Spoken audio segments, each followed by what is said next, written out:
Hello everybody, murameze neza. Jewe ndameze neza. Kuri mikro muri kumwe na Naso Lighton, kuri mikro za Nason Star TV. Ese wowe wifuza kumenya Icongereza? Kukivuga canke kucandika? Karibu rero tuganire gato.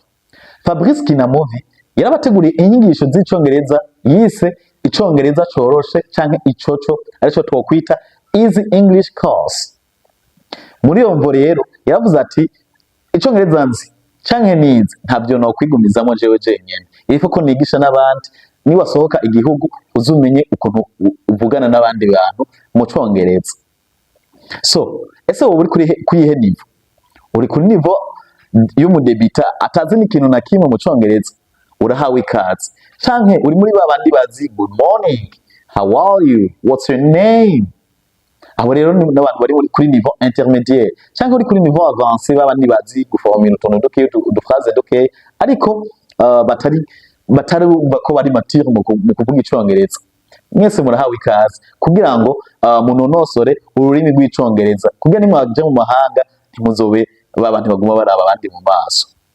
So ni kuri Boulevard Patrice Lumumba kuri Excellence House en face du poste.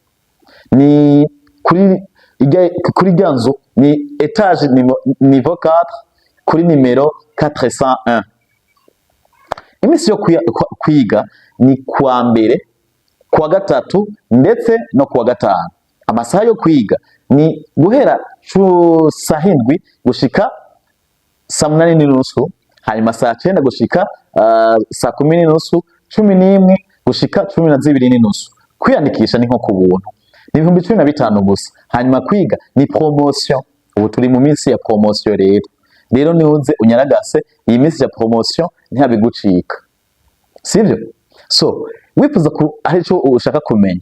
Wifuza kuja muri groupe ya WhatsApp, ushobora kwandikira Fabrice Kinamovie kuri zino nimero zikurikira mubona ngaha kuri screen. Ni akamenyetso ko guteranya 257 61 47 83 ushobora kumwandikira kuri WhatsApp cyangwa ukamutelefona kuri nimero isanzwe. Hamwe na Fabrice Kinamovie Icongereza kiroroshe, ntushiremo amakode mu mutwe, byose birakunda. Merci beaucoup.